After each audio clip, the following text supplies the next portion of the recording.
सफलता उन्हीं को मिलती है जो समय की कीमत समझते हैं। आलस्य का असर। रवि 22 साल का एक युवा अपने बिस्तर पर लेटा हुआ है। उसका अलार्म 6 बजे बजता है, लेकिन वह सिर्फ 5 मिनट और कहकर फिर से सो जाता है। 2 घंटे बाद वह घबराकर उठता है और देखता है कि उसकी क्लास छूट गई है। रवि की तरह क्या आप भी सिर्फ 5 मिनट और वाले जाल में फंस जाते हैं?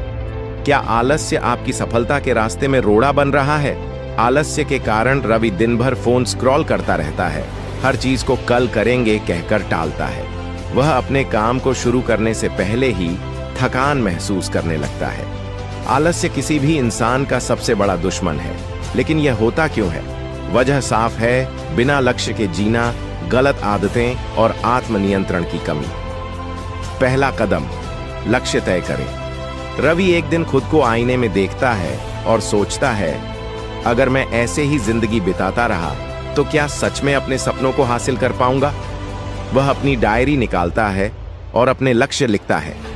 हर दिन सुबह 6 बजे उठूंगा, पढ़ाई करूंगा, फिटनेस पर ध्यान दूंगा और अपने सपने को साकार करूंगा।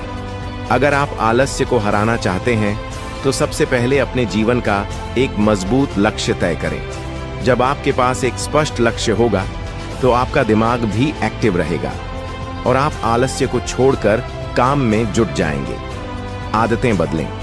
रवि अब सुबह जल्दी उठता है, फोन पर समय बर्बाद करने की बजाय किताबें पढ़ता है और अपनी दिनचर्या को सही करता है। आपकी छोटी छोटी आदतें ही आपकी जिंदगी बदल सकती हैं। सुबह जल्दी उठें, एक्सरसाइज करें, सही समय पर खाएं और सोशल मीडिया पर कम से कम समय बिताएं। छोटे लक्ष्य रखें। रवि पहले दिन बहुत ज्यादा पढ़ने की कोशिश करता है, लेकिन बोर हो जाता है। अगले दिन वह छोटे छोटे टास्क सेट करता है। आज सिर्फ 30 मिनट पढ़ूंगा, फिर ब्रेक लूंगा। अब वह ज्यादा फोकस्ड महसूस करता है। अगर आप बड़े बदलाव की कोशिश करेंगे तो जल्दी थक जाएंगे, इसलिए छोटे छोटे बदलाव करें। हर दिन सिर्फ 1% बेहतर बनने की कोशिश करें। धीरे धीरे आपका आलस्य खत्म हो जाएगा। खुद को पुरस्कृत करें। रवि हर टास्क पूरा करने के बाद खुद को एक छोटा इनाम देता है। अगर मैं 2 घंटे फोकस से पढ़ूंगा तो अपनी पसंदीदा वेब सीरीज का एक एपिसोड देखूंगा। अब वह ज्यादा मोटिवेटेड महसूस करता है। अगर आप खुद को छोटे छोटे इनाम देंगे तो आपका दिमाग प्रेरित रहेगा और आलस्य धीरे धीरे खत्म हो जाएगा। आलस्य पर जीत और सफलता की ओर पहला कदम। कुछ महीने बाद रवि की जिंदगी बदल चुकी है। वह फिट दिखता है, उसका आत्मविश्वास बढ़ गया है और वह अपनी पढ़ाई और करियर पर पूरा ध्यान दे रहा है। याद रखें, आलस्य सिर्फ एक आदत है जिसे बदला जा सकता है। अगर रवि बदल सकता है तो आप भी बदल सकते हैं। आज ही पहला कदम उठाइए, क्योंकि वक्त किसी का इंतजार नहीं करता। राजेश एक होनहार लेकिन आलसी छात्र था। वह हमेशा कहता, कल कर लूंगा, लेकिन वह कल कभी नहीं आता था। परीक्षा नजदीक थी, लेकिन वह मोबाइल पर समय बिताता, दोस्तों के साथ गप्पे मारता और सोचता कि अभी तो बहुत समय है। एक दिन उसके दादाजी ने उसे पास बुलाया और एक पुरानी घड़ी दी। वह घड़ी बहुत पुरानी थी, लेकिन अब भी सही समय दिखा रही थी। दादाजी ने मुस्कुराते हुए कहा, बेटा, यह सिर्फ घड़ी नहीं है, यह जीवन का सबसे बड़ा सबक है। राजेश ने आश्चर्य से पूछा, कैसे दादाजी?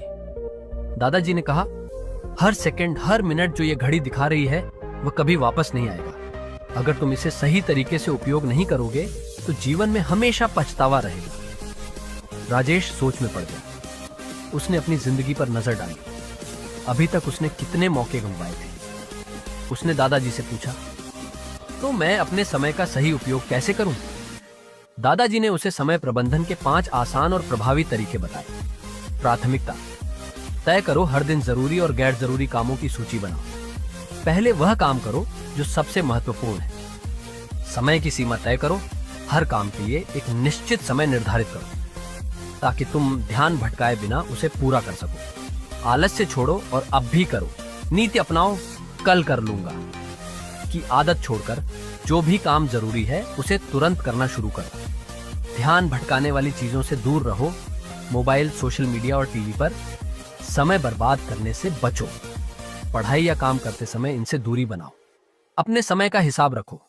हर दिन सोने से पहले सोचो कि तुम्हारा दिन कैसा गुजरा। कौन से काम पूरे हुए और कहां समय बर्बाद हुआ। इससे अगले दिन को और बेहतर बना सकते हो। राजेश ने दादाजी की बातें दिल से लगा ली। अब वह हर दिन की योजना बनाता, अपने समय का सही उपयोग करता और आलस्य छोड़कर मेहनत करने लगा। कुछ ही महीनों में उसकी पढ़ाई में सुधार आने लगा और वह पहले से ज्यादा खुश और आत्मविश्वासी महसूस करने लगा। शिक्षा। समय एक बार चला गया तो वापस नहीं आता, इसलिए इसे सही तरीके से उपयोग करना सीखो, तभी सफलता तुम्हारे कदम चूमेगी। जिंदगी में जीतने के लिए हारना जरूरी है। बहुत समय पहले की बात है। एक छोटा सा गांव था, हरियाली से घिरा, शांत और सुकून देने वाला। उसी गांव में एक लड़का रहता था, अर्जुन। अर्जुन बचपन से ही बड़ा सपना देखने वाला बच्चा था। वह चाहता था कि एक दिन उसका नाम पूरे देश में लिया जाए, पर उसके जीवन का सफर आसान नहीं था। अर्जुन को खेलों में गहरी दिलचस्पी थी, खासकर दौड़ने में। उसका सपना था कि वह एक दिन राष्ट्रीय स्तर का धावक बने। गांव के छोटे से मैदान से उसने अपनी दौड़ की शुरुआत की थी, बिना जूतों के, धूल भरी जमीन पर। लेकिन हौसले इतने ऊंचे थे कि उसे कभी अपनी परिस्थितियों से शिकायत नहीं रही। एक दिन गांव में एक बड़ी दौड़ का आयोजन हुआ, जिसमें जिले भर से बच्चे आए थे। अर्जुन ने भी भाग लिया। उसने पूरी जान लगा दी, पर जब दौड़ खत्म हुई तो वह चौथे स्थान पर रहा। जीतने वाला पुरस्कार बस पहले 3 विजेताओं को दिया जाना था। अर्जुन की आंखों में आंसू आ गए। भीड़ में खड़े उसके पिता ने देखा, मगर मुस्कुराते हुए पास आए और कंधे पर हाथ रखकर कहा, बेटा, हार से मत घबराओ। हार तो एक दर्पण है जो तुम्हें तुम्हारी कमियां दिखाता है, और कमियां जानकर ही असली जीत की तैयारी होती है। अर्जुन ने सिर झुका लिया, पर उस दिन पहली बार उसे एहसास हुआ कि हार कोई अंत नहीं है, बल्कि एक शुरुआत है। उसके बाद अर्जुन ने खुद को बदलना शुरू किया। वह रोज सुबह सूरज उगने से पहले उठता, नंगे पांव मैदान में दौड़ता, अपने खान पान का ध्यान रखता और दिन के हर घंटे को अपनी ताकत बढ़ाने में लगाता। उसने खुद से एक वादा कर लिया था, मैं हार को अपनी ताकत बनाऊंगा। लेकिन सफर आसान नहीं था। अगली कई प्रतियोगिताओं में भी वह कभी तीसरे कभी चौथे नंबर पर आता। हर हार के बाद लोग उसका मजाक उड़ाते, अरे छोड़ दे ये सपना, ये तेरे बस की बात नहीं। लेकिन अर्जुन ने सबकी बातों को अनसुना किया। वह जानता था कि हर हार उसके अंदर कुछ नया सीखा रही है। हर गिरावट के बाद वह और मजबूत होकर उठता। फिर एक दिन वह मौका आया जिसका उसे बरसों से इंतजार था। जिले का सबसे बड़ा स्पर्धा, जहां विजेता को सीधे राज्य स्तर की प्रतियोगिता में भेजा जाना था। अर्जुन ने खुद को पूरी तरह झोंक दिया। जब दौड़ शुरू हुई तो वह पूरे आत्मविश्वास के साथ दौड़ा। उसने अपनी सांसों को काबू में रखा, अपने कदमों को जमीन से बात करते हुए आगे बढ़ाया, और इस बार जैसे ही फिनिशिंग लाइन आई, अर्जुन सबसे पहले उस पर पहुंचा। पूरा मैदान तालियों से गूंज उठा। भीड़ में उसके पिता की आंखें नम थीं। अर्जुन के चेहरे पर खुशी के आंसू थे। वह जानता था यह जीत अचानक नहीं आई थी, यह उन तमाम हारों का, उन अनगिनत गिरने और उठने का नतीजा थी। उस दिन अर्जुन ने मंच पर ट्रॉफी लेते समय जो शब्द कहे, वे हर किसी के दिल में घर कर गए। अगर मैं कभी हारता नहीं तो मैं कभी जीतने की कीमत नहीं समझता। जिंदगी में जीतने के लिए हारना जरूरी है, क्योंकि हार ही हमें हमारी असली ताकत दिखाती है। हार से डरना नहीं चाहिए। हार एक सबक है, एक मौका है खुद को सुधारने का, निखारने का। जो लोग हार से घबराकर बैठ जाते हैं वे कभी आगे नहीं बढ़ते, लेकिन जो हार को गले लगाकर फिर से खड़े होते हैं वही इतिहास बनाते हैं। जीवन में याद रखो, हर हार तुम्हें थोड़ा और नजदीक लाती है तुम्हारी सबसे बड़ी जीत के।